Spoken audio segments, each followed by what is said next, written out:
پہلی آیات کا اگر ہم ترجمہ پڑھیں تو وہاں یہ لکھا ہوا ہے کچھ لوگ بزم پیمبر میں بیٹھ، موضوع یاد ہے نا؟ ادھر سے ذرا ایک منٹ کے لیے میرے ساتھ چلیں. جی بسم اللہ. کچھ لوگ بزم پیمبر میں بیٹھتے تھے اور جان بوجھ کے نبی کریم کے کانوں میں سرگوشیاں کرتے تھے. بات کچھ نہیں ہوتی تھی، حقیقت ہے. قرآن پڑھو بھائی، آپ بھی دیکھ لیں. مثلا ابھی آغا صاحب بھی پڑھیں گے بعد میں انشاءاللہ، وہ آ جائیں. اچھا ہزاروں کا مجمع ہو، ایک بندہ کبھی زندگی میں ملا ہو نا آغا صاحب کے ساتھ ایک بار، اور کیمرے لگے ہوئے ہیں، موبائل لگے ہوئے ہیں، وہ جلدی جلدی آغا صاحب کے پاس بیٹھ کے کان میں کچھ بولتا ہے تاکہ ہزاروں کو پتا چلے میرے ان کے ساتھ بڑے اچھے تعلقات ہیں.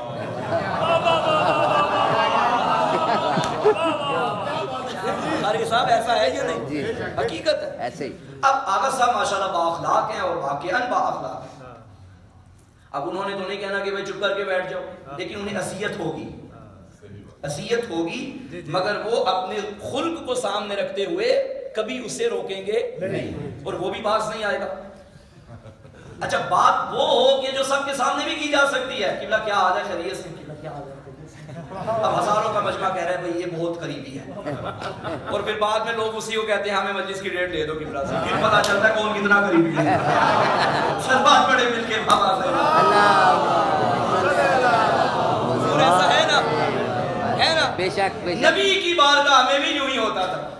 لوگ حضور کے کان میں یعنی باتیں کرتے تھے قربت کا اظہار کرنے کے. اب نبی جو خلق عظیم کے مالک، انہوں نے کہاں روکنا تھا، لیکن اذیت ہوتی ہے. خدا جانتا ہے میرے حبیب کو اذیت ہو رہی ہے. اللہ نے جبریل کو کہا جلدی جا اور آیت میں بھیجتا ہوں، یہ میرے نبی کو دے دے، انہیں پڑھ کے سنا دے. بسم اللہ الرحمن الرحیم. یا ایھا الذین آمنوا اذا ناجیتم الرسول فقدموا بین یدی نجواکم صدقہ. اے ایمان والو، جب رسول کے کان میں سرگوشی کرنا چاہو تو پہلے صدقہ دے دیا کرو. بخاری صاحب جو کھانے کے عادی تھے وہ دیں کہاں؟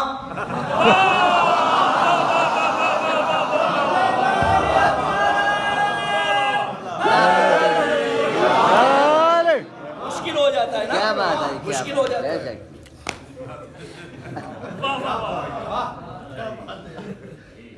اللہ نے فرمایا پہلے صدقہ دیا کرو پھر نبی کے کان میں بات کیا کرو. اب اللہ نے بھی ڈائریکٹ روکا نہیں کہ میں کام ہی نہیں ایسا کہتا ہوں یہ خود بخود باز آ جائے. یہ قرآن کا اخلاق ہے، سبحان اللہ.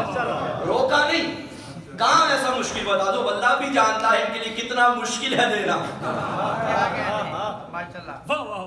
سارے چپ رہتے تھے، بیٹھ گئے سارے کہ بھائی اب دینا پڑے گا. پھر وہی اٹھا جسے اٹھنا چاہیے تھا. پوری کائنات میں واحد ابو طالب کا بیٹا علی ہے جس کے علاوہ اس آیت پہ آج تک کسی نے عمل نہیں کیا. اس آیت پہ بس ایک فرد نے عمل کیا اور اسے علی کہتے ہیں. علی آگے بڑھے، کھانے والوں کو دے دیا اور نبی کے پاس آگے بیٹھ گئے. اب پہلے جو آ کے سرگوشی کرتے تھے وہ تو یعنی فضول لغویات، بے معنی گفتگو. اب علی سرگوشی کرے اور وہ بھی نبی کے کان میں. اللہ جانے کیا اسرار کائنات ہوں گے. آگا میں نے اس میں نا بڑی تفسیریں دیکھی. یہ تو سب نے لکھا کہ مولا علی نے آ کے کان میں سرگوشی کی، پہلے صدقہ دیا. اچھا اب سمجھ نہیں آتی تھی کہ وہ بات کیا کی تھی. کبھی علی نبی کے کان میں کرتے تھے، کبھی نبی علی کے کان میں کرتے تھے. اب تفاسیر میں مجھے نہیں ملا جہاں تک میں نے دیکھا. جامعۃ الکوثر میں کتاب موجود ہے فرائد السنت ہے، وہاں سے یہ روایت میں پڑھا. 2017 میں مجھے یاد ہے، میں نے مطالعے کے ٹائم آپ بھی وہیں تھے اور وہاں بیٹھ کے میں نے یہ روایت لکھی تھی. 10 سوال تھے جو علی نے نبی سے کیے تھے. کیا بات ہے. یہ میں نے 2017 کے عشرہ محرم میں تھا، میں بھکر میں عشرہ پڑھا کرتا تھا. 8 محرم مولا عباس کی مجلس میں یہ جملہ پڑھا تھا.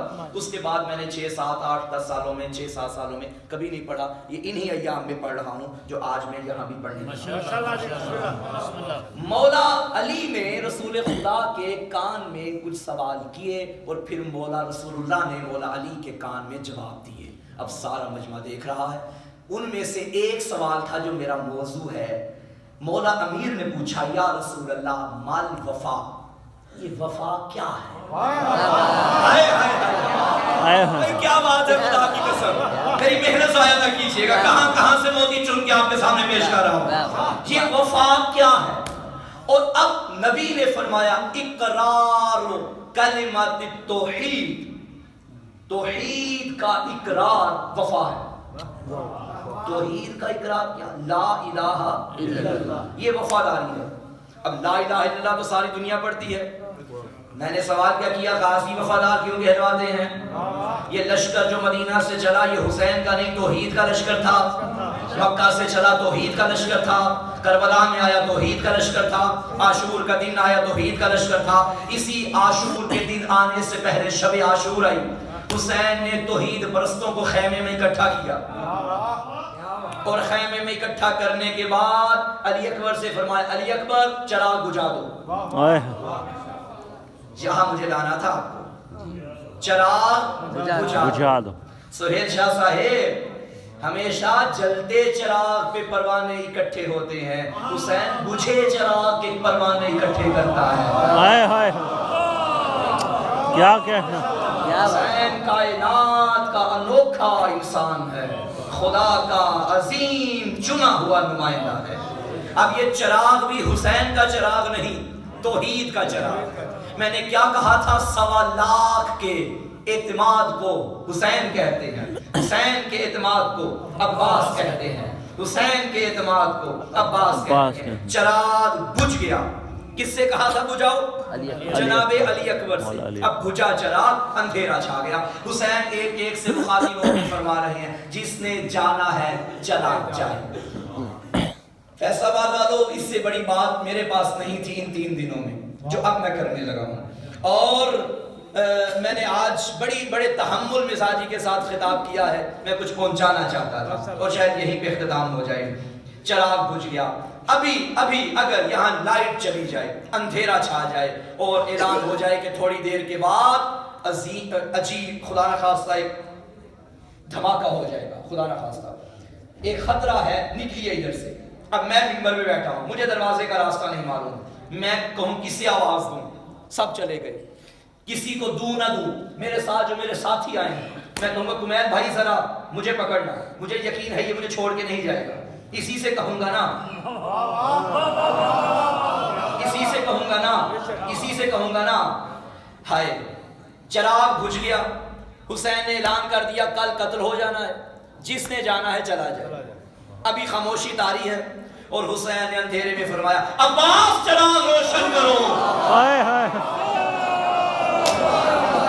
اس کا مطلب ہے پوری کربلا میں آنکھیں بند کر کے حسین جس پہ اعتماد کرے اسے عباس کہتے ہیں. اب مجھے جملہ کہنے دیجئے فیصل آباد والوں، نبی نے فرمایا تھا حسین منی وانا من الحسین، حسین مجھ سے ہے اور میں حسین سے ہوں. ارے رات کے اندھیرے میں جو حسین کو چھوڑ کے نہ جائے اسے باوفا نہ کہوں تو کیا کہوں، اور دن کے اجالے میں جو محمد کو چھوڑ جائے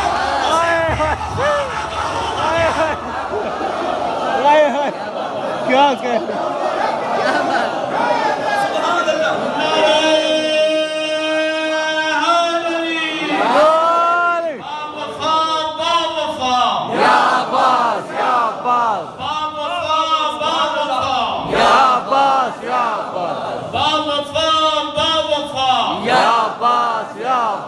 لبیک یا عباس، لبیک یا عباس، لبیک یا عباس، لبیک یا عباس، لبیک یا عباس، لبیک یا عباس. برائے کشرودی مولا عباس علیہ السلام بلندر صلوات. اللہم صلی علی محمد. جی بسم اللہ.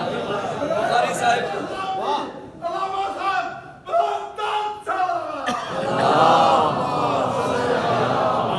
برائے سلامتی ذکر حسین ابن علی بلندر صلوات. اللہم صلی علی محمد وآل محمد. جی بسم اللہ. اب ایک جملہ میں پڑھنے لگا ہوں جو 3 دنوں میں اب ابھی تک میرے کسی جملے سے راضی نہیں ہوا. اس جملے کے بعد رب جانے تھے حسین جانے. اور وہ جملہ یہ ہے وَمَا عَلَيْنَا إِلَّا الْبَلَاغُ.